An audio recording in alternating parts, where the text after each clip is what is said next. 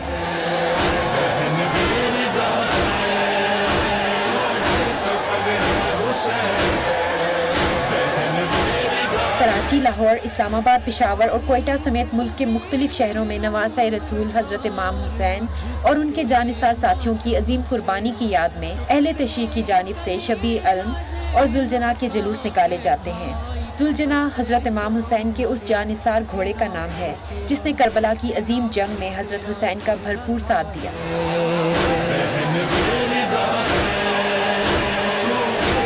मुहर्रम में खास तौर पर 9वीं और 10वीं मुहर्रम को बड़ी तादाद में लोग मुहर्रम के जुलूसों में शामिल होते हैं।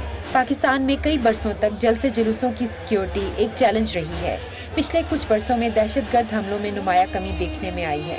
हमेशा की तरह इस मरतबा भी वजारत दाखिला ने तमाम सिक्योरिटी इदारों को सख्त हिफाजती इंतजाम करने का हुक्म दिया है, जिसके तहत मुल्क में सिक्योरिटी हाई अलर्ट की गई है। पुलिस के साथ साथ रेंजर्स और पाक फौज के दस्ते भी तैनात किए गए हैं। मोबाइल फ़ोन सर्विस मुअत्तल, मोटरसाइकिल की डबल सवारी पर पाबंदी भी लगा दी गई। 9 और 10 मुहर्रम को मुल्क में आम छुट्टी है। वाक़या करबला बहादुरी, कुर्बानी, साफ गोई और सब्र का दर्ज देता है। ये गैर मामूली हालात में भी असूलों से समझौता ना करने का पैगाम देता है। हक व बातिल की ये जंग ता क़यामत रहेगी। लाशें से तेरी आती है सदा, सुनती है बहन माजा। यौम अशूरा पर पूरे मुल्क में सिक्योरिटी हाई अलर्ट है। ज़राए के मुताबिक पूरे मुल्क में सिक्योरिटी इंतजामात के लिए फ़ौज और रेंजर्स की खिदमात हासिल की गई हैं। इस्लामाबाद और रावलपिंडी में मजालिस और जुलूसों की 3 लेयर सिक्योरिटी फराहम की जाएगी। इतलात के मुताबिक मुहर्रम के दौरान अमन व अमान और तमाम मुसालिक के दरमियान मजहबी रवादारी की फ़िज़ा कायम रखने के लिए पुलिस, रेंजर्स, स्पेशल ब्रांच और दीगर सिक्योरिटी इदारों ने जामे प्लान तैयार किया है। मुख्तलिफ शहरों में क्या सूरत हाल है, इसके बारे में जानने के लिए हमने अपने ब्यूरो चीफ से बात की, अपने रिपोर्टर से बात की है। लाहौर में हमें ज्वाइन कर रहे हैं अनवार हाशमी साहब, ब्यूरो चीफ लाहौर। फरजाना अली साहिबा हमारे साथ पेशावर से होंगी, फ़ोन लाइन पे ब्यूरो चीफ हैं। मुजीब अहमद साहब जो हैं बलूचिस्तान के ब्यूरो चीफ हैं, क्वेटा से हमारे साथ होंगे। रिफत सईद साहब ब्यूरो चीफ हैं सिंध के और कराची से हमारे साथ होंगे। Last but not least Yasir नज़र साहब हमारे साथ होंगे, हमारे रिपोर्टर हैं, इस्लामाबाद रावलपिंडी को भी कवर करते हैं और भी बहुत सारी बीट्स करते हैं। मगर इससे पहले कि हम बात करें आज जो भी सिक्योरिटी सूरत हाल है उसके ऊपर, हाशमी साहब आप तो बैठे हुए हैं लाहौर में, ये बताइए कि डील की क्या खबरें?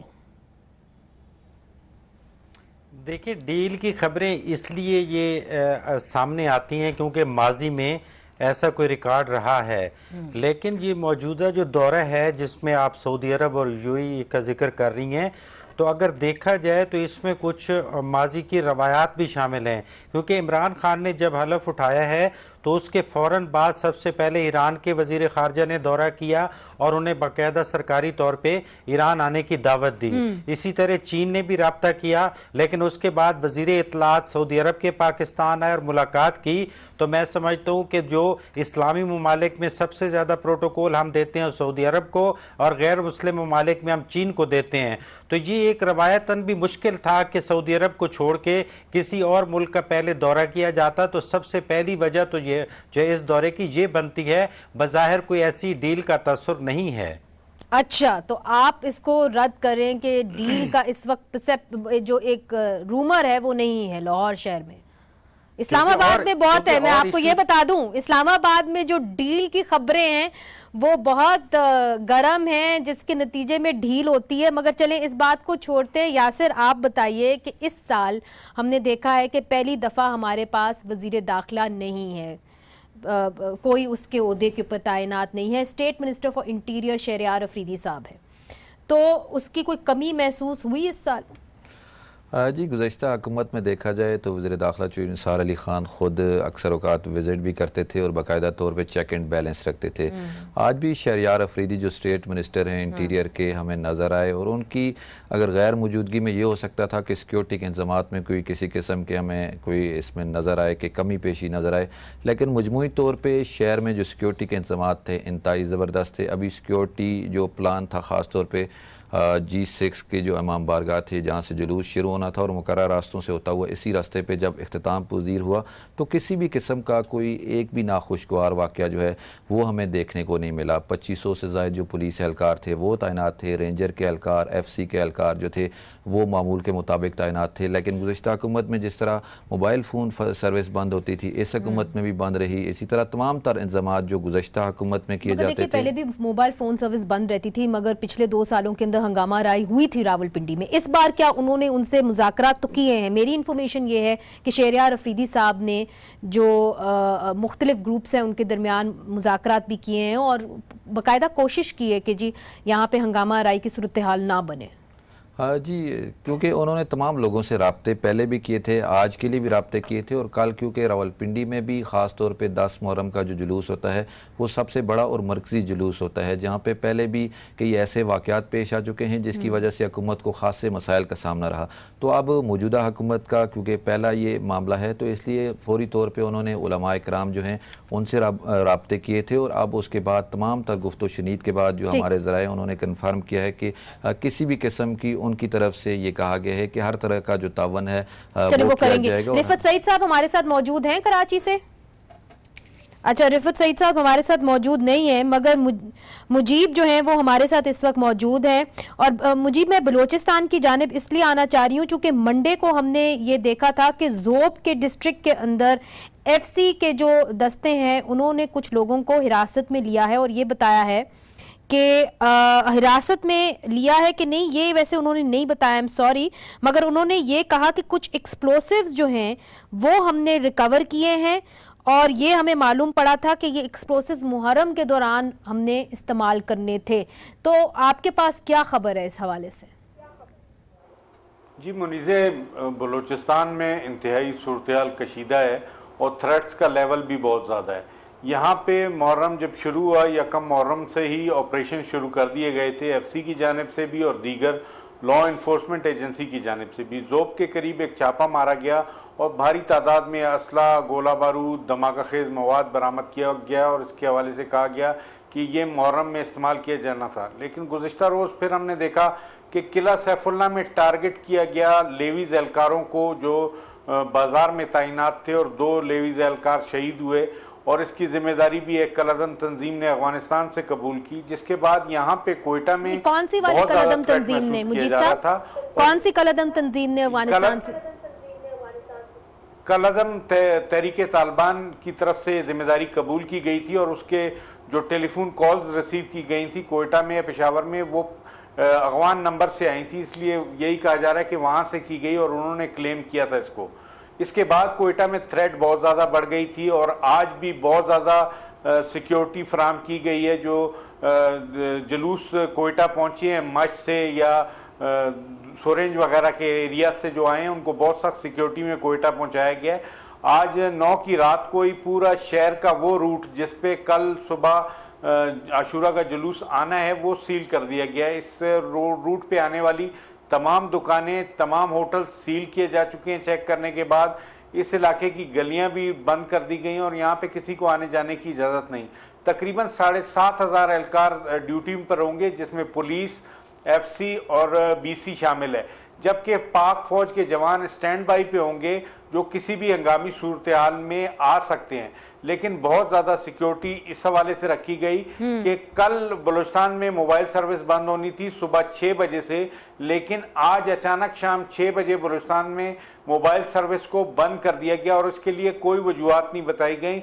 ये बिल्कुल अचानक किया गया। जब इस हवाले से राब्ते भी किए गए तो यही बताया गया कि लिख के तो बलूचिस्तान गवर्नमेंट ने ये दिया था कि आशूरा के दिन सुबह 6 बजे बंद होगी, लेकिन आज 12-14 घंटे पहले ही ये बंद कर दिया है, जिससे ये महसूस होता है कि थ्रेट लेवल बहुत ज़्यादा है और हुकूमत और इंतज़ामिया किसी किस्म का कोई ख़तरा मोल लेने के मूड में नहीं है। जी, मगर मैं बताऊं मुजीब, यहाँ पे इस्लामाबाद में पूरा दिन जो है मोबाइल फ़ोन सर्विस जो थी वो बंद ही थी।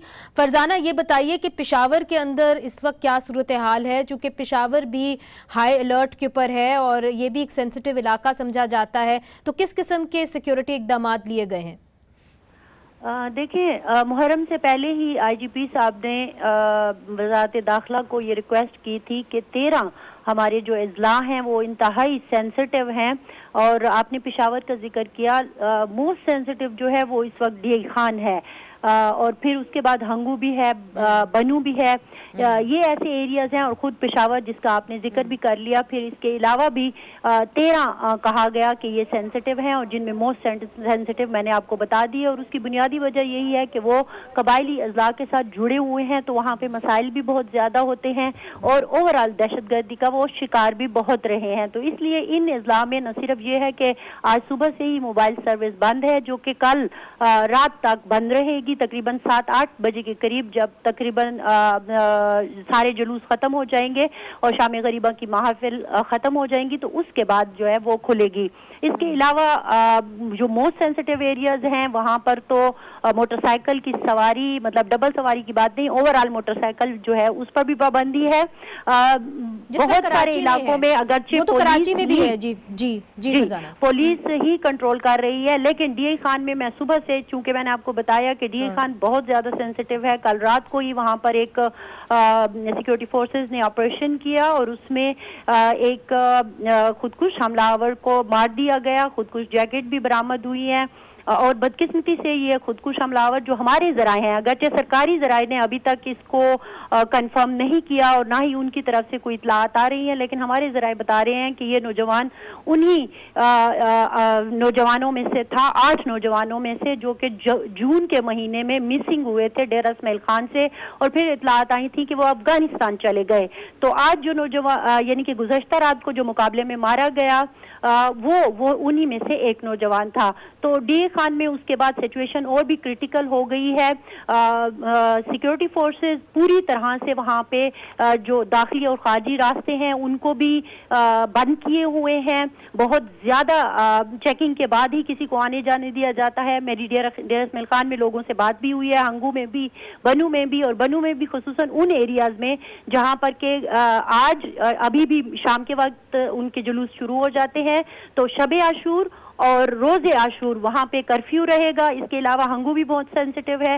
पेशावर अभी जो जुलूस मतलब सुबह जो हुआ था। अच्छा, पेशावर की सूरत हाल हम जानेंगे, मगर एक वक्फे के बाद, और लाहौर की तरफ भी रुख करेंगे, क्योंकि लाहौर में भी ये खबरें आ रही हैं कि जी 20,000 से जायद जो पुलिस एहलकार हैं उनको तैनात कर दिया गया है। ये सब कुछ वक्फे के बाद।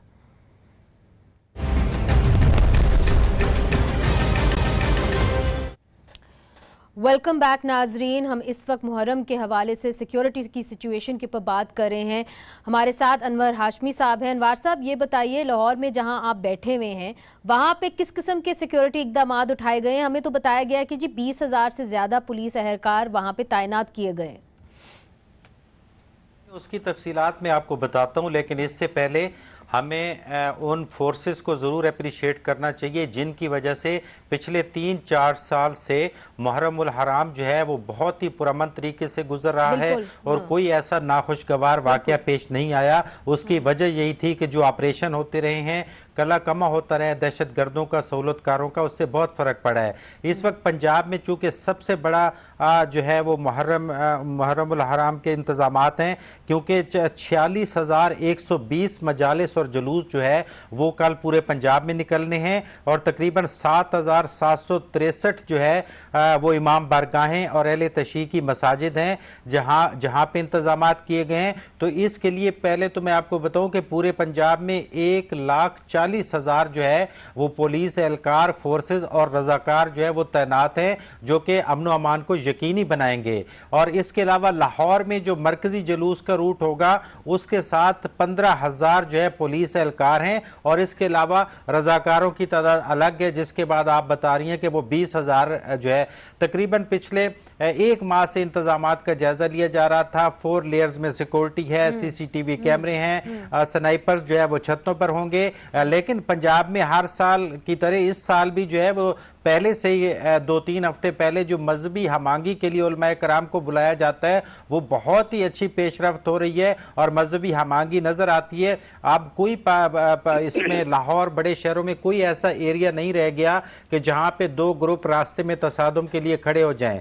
एक वाकया पेश आया है जो कि कारकर्दगी है उन फोर्सेस की कि आपसे थोड़ी देर आज सुबह जो है वो चकवाल डिस्ट्रिक्ट में काउंटर टेररिज्म डिपार्टमेंट ने 2 बड़े दहशत गर्दों को पकड़ा है। भारी जो है वो बारूद पकड़ा है जो कि इन जो गैदरिंग है इनको टारगेट करना चाहते थे और पिछले एक हफ्ते में दर्जनों मशकूक अफराद को भी तहवील में लिया गया। लेकिन आज की कार्रवाई जो चकवाल में हुई है वो मकामी कलदम तंजीमों के 2 दहशतगर्द थे जिनको गिरफ्तार कर लिया गया है। जिससे एक बड़े कौन सी कलदम तंजीम के देखे जो मकामी कलदम तंजीम है जिसका TTP से राब्ता रहा है वो उनके दहशतगर्द थे जो कि काउंटर टेररिज्म ने अपने प्रेस रिलीज में जो है वो जारी किए हैं। तो ये भी एक अच्छी कारकर्दगी है फोर्सेस की कि वो बर वक्त इस तरह की गिरफ्तारियां करते हैं। बिल्कुल आप सही कह रहे हैं, आप सही कह रहे हैं। चूंकि हमने देखा है कि जिस तरह मुजीब ने बताया कि ज़ोब में बलोचिस्तान के अंदर उन्होंने एक अच्छी कारकर्दगी अपनी दिखाई, फरजाना ने बताया कि किस तरह डेरा इस्माइल खान में इन्होंने एक कोमिंग ऑपरेशन किया, आपने बताया कि किस तरह चकवाल में भी उन्होंने कुछ ऐसे लोगों को हिरासत में लिया है। अब नाजरीन सिंध का रुख करते हैं, कराची में भी एक इलाका है इत्तेहाद टाउन कराची के अंदर जहां पे इनकाउंटर हुआ है ट्यूसडे के दिन, और ट्यूसडे के दिन इन्होंने सुसाइड जैकेट्स भी वहां से डिस्कवर की हैं और कुछ असला भी था और कहा जाता है कि कुछ दहशतगर्दों को हिरासत में लिया है और ये नहीं बताया गया कि वो कौन सी कलदम तंजीम से उनका ताल्लुक है, मगर लिया है और कुछ जो थे वो वहां से फरार हो गए। हमारे साथ रिफत सईद साहब हैं। रिफत सईद साहब, ये बताइए आपके पास कुछ मालूमात है इस वाक़ित के बारे में? देखिए, कराची में भी मुहर्रम के आगाज से कबल जो है कॉम्बिंग ऑपरेशन रेंजर्स के और पुलिस के जारी थे तवातुर के साथ, कई गिरफ्तारियां हुई हैं। लेकिन जिस वाक़े के बारे में आप बता रही हैं इसको में भी ये है कि कुछ लोगों को गिरफ्तार सुसाइड जैकेट्स के साथ किया गया है। अभी हुक्काम का ये कहना है कि उनसे तफ्तीश का अमल जारी है, लेकिन कराची में मजमूई तौर से सूरत हाल जो है लॉ एनफोर्समेंट एजेंसी के कंट्रोल में है और वो इसमें बहुत बड़ा किरदार जो है, अगर ये कहूँ मैं, इस तरह भी हाशमी साहब जिक्र कर रहे थे लॉ एनफोर्समेंट एजेंसीज का, यकीनन इसमें रेंजर्स का और इंटेलिजेंस एजेंसियों का एक बड़ा रोल रहा है जिन्होंने खासा काम किया और जिसके बाद अब सूरत हाल ये है कि वो परेशानी लाहक नहीं है। लेकिन पुलिस का और हुक्काम का ये कहना है कि हम बेफिक्र नहीं हो सकते, सख्त इंतजाम किए गए हैं। 9-10 मुहर्रम के हवाले से वही रिवायती तौर से जो मोबाइल फोन सर्विस है वो बंद होती है, नजला उसी पर गिरता है। लेकिन इस मरतबा एक अच्छी बात यह है कि जिन इलाकों में मजालिस हो रही हैं, जो रूट्स हैं, वहां के टेलीफोन जो हैं वहां पे सिग्नल जो है वो नहीं आ रहे हैं। लेकिन जिन इलाकों में मुहर्रम की मजालिस नहीं हो रही है और जुलूस नहीं गुजर रहे वहाँ टेलीफोन खुले हुए हैं। तो ये एक तब्दीली है इस लिहाज से। लेकिन कल 10 मुहर्रम के लिए अभी नहीं, मगर जो इत्तेहाद टाउन के अंदर एक इनकाउंटर हुआ है उसके जो डिटेल्स हैं वो आपके पास हैं कि एग्जैक्टली कौन सी कलदम तंजीम के जो लोग थे वो इधर पकड़े गए हैं? देखिए वक्त फौरी तौर से इस बारे में कुछ नहीं बताया जाता, लेकिन अमूमन माजी में भी ये देखने में आया है कि जब मुहर्रम हो या कोई ऐसा अहम वाक़ हो तो उस वक्त गिरफ्तारियां जरूर होती हैं। लॉ इन्फोर्समेंट एजेंसी इंटेलिजेंस बुनियादों पर जो है वो फाल होती हैं और उसमें गिरफ्तारियां भी होती हैं। इत्तेहाद टाउन गढ़ रहा है माजी में तहरीक तालिबान का, तो उस लिहाज से वो वहाँ ज्यादा अच्छी अपॉर्चुनिटी होती है लोगों को छुपने की, लिहाजा उन्हीं इलाकों में कार्रवाई की गई है और वहां से गिरफ्तारियां हुई हैं। लेकिन अभी वो ये कहते हैं कि इनसे इब्तिदाई मरहला है, तफ्तीश के बाद चीजें सामने आएंगी। चले, तफ्तीश के बाद चीज़ें जो हैं हमने देखा है ज़्यादातर तो वैसे अनफॉर्चुनेटली सामने नहीं आती। यासिर मुझे ये बताइए कि पिछले 2 साल के अंदर वाकई में अनवार हाशमी साहब ठीक कह रहे हैं कि मुहर्रम की जो सिक्योरिटी है बहुत बेहतर हुई है और अल्लाह का शुक्र है कोई भी नाखुशगवार वाक़या नहीं हुआ और अमन व अमान के साथ ये मामलात हो गए। अब ये बताइए कि कल रावलपिंडी इस्लामाबाद के अंदर क्या इकदाम लिए गए हैं सिक्योरिटी के हवाले से? जी, सबसे पहले तो देखें, जिस तरह आप गुज़श्ता 2 साल की बात कर रहे हैं तो इस साल भी वो गुज़श्ता साल की तरह हमें इम्प्रूवमेंट दिखाई दी। पहले जो सिक्योरिटी के एहलकार बड़ी तादाद में, जो इस्लामाबाद का आज 9वीं मुहर्रम का जुलूस था, हमें इतनी तादाद में दिखाई देते कि पूरा ओवरऑल एरिया जो है उसको कॉर्डन ऑफ किया जाता था और वहाँ मुकम्मल ये बता रहे हैं कि जी कोमिंग ऑपरेशन किए गए हैं, कई इलाके के अंदर लोगों को हिरासत में भी लिया गया है। तो रावलपिंडी इस्लामाबाद से क्या खबरें? मजमूई तौर पे जो नेक्टा है सारे पाकिस्तान को ऑपरेट कर रहा है, कोऑर्डिनेशन कर रहा है, जहाँ जहाँ ऑपरेशन करने होते हैं इंटेलिजेंस इदारों का जो नेटवर्क है उन्होंने कोऑर्डिनेट करना है। यहाँ पर भी इससे पहले बाकायदा तौर पे सर्च किया गया, जहाँ जहाँ जगहों पे कोई शकूक शुबात, इस्लामाबाद में, रावलपिंडी में, रावलपिंडी के कुछ इलाकों में इस तरह के सर्च ऑपरेशन किए गए और कुछ गिरफ्तारियां भी की गई। लेकिन अभी तक बात हुई है, डिटेल उनकी अभी तक नहीं बताई गई कि ये कौन लोग थे, लेकिन जो मशकूक अफराद थे जिन पे शुबा था कि वो इस तरह की एक्टिविटीज़ में इन्वॉल्व हो सकते हैं उनको गिरफ्तार किया गया। लेकिन उसके लोगों को भी किया गया। अच्छा मुजीब साहब ये बताइए कि बलूचिस्तान के अंदर क्या सियासी तौर पे कोशिशें की गई हैं कि मजहबी आहंगी के लिए जो मुख्तलिफ फरीकैन हैं वो आके बैठें, मुज़ाकरात करें ताकि ये जो दिन है ये अमन व अमान के साथ गुजर जाए? जी बिल्कुल मुनीज़े, सियासी तौर पे नहीं हुई लेकिन मजहबी जमातों की जानिब से कोशिश की गई और कारी अब्दुर्रहमान नूरज़ई ने इसका बेड़ा उठाया और यकम मुहर्रम से ही उन्होंने राब्ते शुरू कर दिए। उन्होंने उलमा कराम, शिया सुन्नी मसालिक के इकट्ठे बिठाए, सेमिनार मुनक्किद कराए, प्रेस कॉन्फ्रेंसें की और सबसे अहम बात यह हुई कि जो अहले तशय्युअ के इमाम बारगाह हैं वहाँ अहले सुन्नत के उलमा ने जाके हज़रत इमाम हुसैन के फ़लसफ़े शहादत पर रोशनी डाली और तमाम तकरीबन जो हज़ारा बरादरी की इमाम बारगाह हैं वहाँ पे ये गए, जिससे काफ़ी अच्छी फ़िज़ा पैदा हुई। हमेशा से ये भी देखने में आया है कि ये जो उलमा का ग्रुप है बड़ी कोशिश करता है, इस बार भी ये जुलूस के साथ भी होते हैं और चूंकि कल आशूरा का जुलूस है और जुम्मे का दिन भी है तो हमांगी की बेहद ज़रूरत है। जुलूस की गुज़रगाह जो रास्ता है उसमें काफ़ी तादाद में मसाजिद भी हैं जहाँ नमाज जुम्मा होनी है और ये उलमा कराम वो हैं जो हमांगी से मामलात को लेके चलते हैं ताकि जुलूस भी रवा रहे, नमाज की अदायगी भी हो जाए और काफ़ी अच्छा माहौल पैदा हो। इस हवाले से इस दफ़ा हमने देखा है कि ये जो ग्रुप है उलमा का, ख़ास तौर पे कारी अब्दुर्रहमान की कोशिशें इसमें काबिल सताइश हैं कि उनका किसी सियासी जमात से, मजहबी जमात से भी ताल्लुक़ नहीं है। उनका एक फ़िक्र है, एक सोच है, वो हमांगी के लिए काम करते हैं और उन्होंने सबको एक प्लेटफॉर्म पे इकट्ठा कर लिया है। ये तो ये अच्छी खबर है और चारों सूबों से नाजरीन हम आपको दिखा रहे हैं, हमारे ब्यूरो चीफ चारों सूबों के अंदर हैं और वो आपको बता रहे हैं कि ये जो 2 दिन है उसके पीछे बहुत सारे एफर्ट्स थे, सिर्फ सिक्योरिटी एहलकारों के नहीं थे, सिविल सोसाइटी के कुछ मेंबरान थे जो सामने आए ताकि हम आहंगी हो मुख्तलिफ ग्रुपों के अंदर। एक छोटा सा वक्फा लेते हैं फिर पेशावर का रुख करते हैं।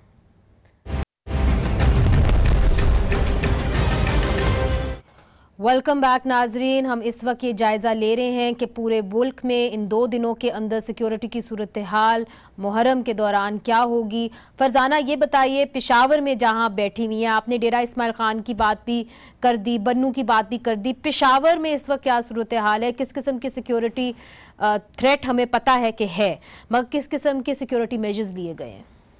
मुनीज़ देखें, जैसे कि सब लोगों ने कहा, पेशावर में भी यही सूरत हाल है कि पिछले कुछ एक साल से बहुत अच्छी सिक्योरिटी यहाँ पे है। अभी भी 10,000 आलमोस्ट सिक्योरिटी एहलकार जो हैं वो मुख्तलिफ जगहों पर तैनात किए गए हैं।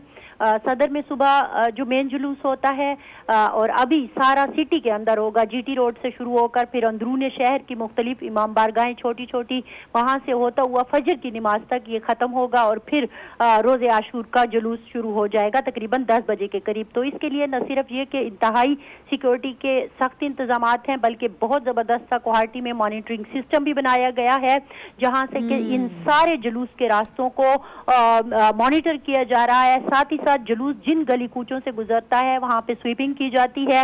हर एक महकमे का जो फर्द है, चाहे वो सुई गैस का है, बिजली का है, चाहे वो सिक्योरिटी के लोग हैं, वो सारे वहाँ मौजूद हैं कि किसी किस्म का टेलीफोन का, किसी किस्म का कोई प्रॉब्लम होता है तो फौरी तौर पर वो उस पर अमल दरामद करें और किसी भी नाखुशगवार वाक़े से बचाएं।